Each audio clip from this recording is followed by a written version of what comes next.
สบายดีทุกคนขออีกทางโยสร้างเฮดกีตาร์จากสปปลาวโอเคปัจจุบันนี้ขออยู่บ้านนาจันไตเมืองพลานไซนะทุกคนส่วนบ้านเกิดขออยู่บ้านพลนกเขียนเมืองอาจสับพังทองเลยทุกคนเด้อคลิปนี้บ่มียังเอาจะพามาเราถึงที่มาหรือว่าจุดเริ่มต้นที่เห็นในคอยมาเฮ็ดกีตาร์จนถึงทุกมือนี้เนาะบ่แม่นจุดเริ่มต้นแต่มาเราถึงวิธีการที่คอยเห็ดเริ่มแนวใดเนาะที่เห็ดกีตาร์ใด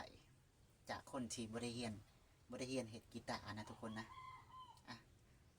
เริ่มแรกเฮาบริเฮียนเห็ดกีตาร์จุดเริ่มต้นก็คือเราจะบอกว่าหย่อนไปเนาะเพราะว่ามันจะยาวเกินไปเนาะนี่แต่ว่าเห็นแนวใดคอย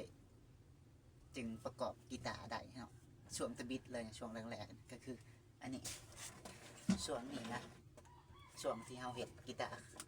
ช่วงแรกๆนะก็คือประมาณนี้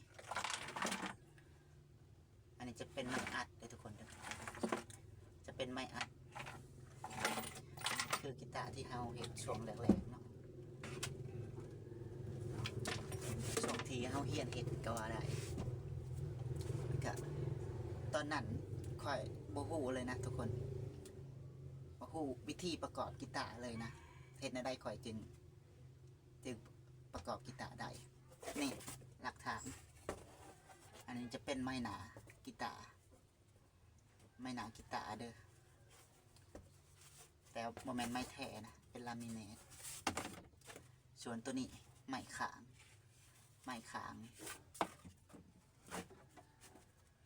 เพราะว่าเฮาลือกีตาร์ที่เฮาซื้อมานะเพื่อจะยังหาความรู้ในการประ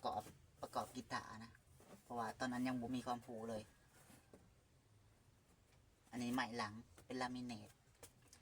มหากรณีไลท์เฟรมลายเสืออันนี้จะเป็นกีตาร์เอ็นยานะทุกคนนะที่คอยซื้อมาน่าจะประมาณ 3,900 หรือ 4,900 นี่แหละคอยหลังจากที่คอยมาแต่ประเทศไทยคอยตอนนั้นก็ศึกษามาในอินเทอร์เน็ตแล้วแต่ว่ายังบ่เพียงพอเฮาก็เลยมาตัดสินใจผ่าหรือกีตาร์ตัวนี้หมางกีตาร์ตัวนี้ออกเลยนะล่าสุดก็มันหมางออกแล้วว่าสิประกอบเขาใหม่แต่ว่าเอามันบบมีเวลาประกอบเลยหมางออกไปเลยก็เลย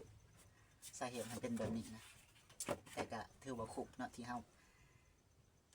หมางกีตาร์ตัวนี้ออกเลยทุกคนเด้อนี่คือก็เลยเป็นต้นเหตุให้คอยศึกษาจากไม้ตัวนี้แล้วเนาะว่ามันประกอบแบบใดและใส่ชวนใดแน่แล้วก็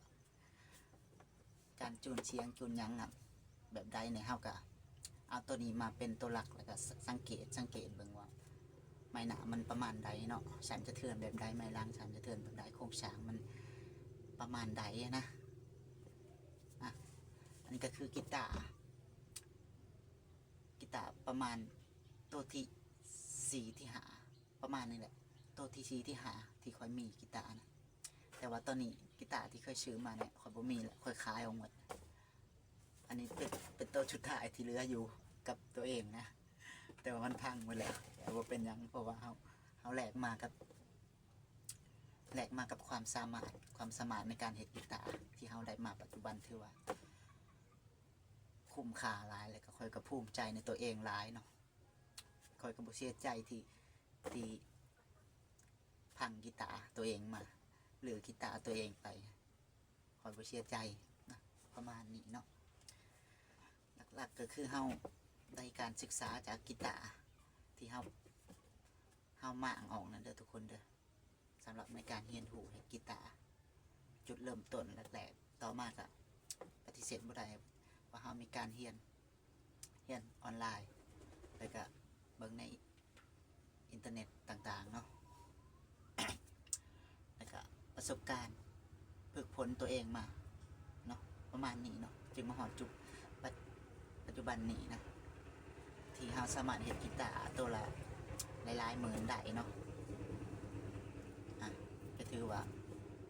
พี่มือก็พ่อคนย่อมหับได้เนาะจึงมีคนสั่งเนาะประมาณนี้เด้อทุกคนเด้อ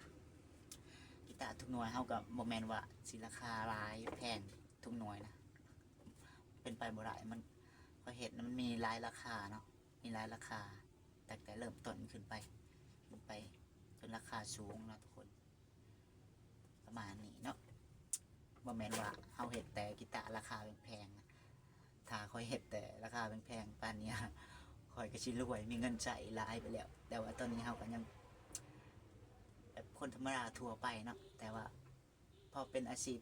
เสริมหรือว่าใช้จ่ายหรืออาจจะเป็นอาชีพหลักได้ถ้าเฮาตัดปัญหาเรื่องครอบครัวได้เนาะเพราะว่าเฮาบ่เว้าเรื่องนอกเรื่องเนาะมานี่เด้อทุกคนเด้อโอเคสำหรับผู้ใดที่อยากเฮ็ดกีตาร์อยากเป็นสร้างเฮ็ดกีตาร์ก็ลองเอาแบบอย่างที่คอยเฮ็ดลองเบิ่งเอาไปเฮ็ดลองเบิ่งเนาะเพื่อสิสามารถเฮ็ดได้เนาะอันนี้เว้าเฉพาะ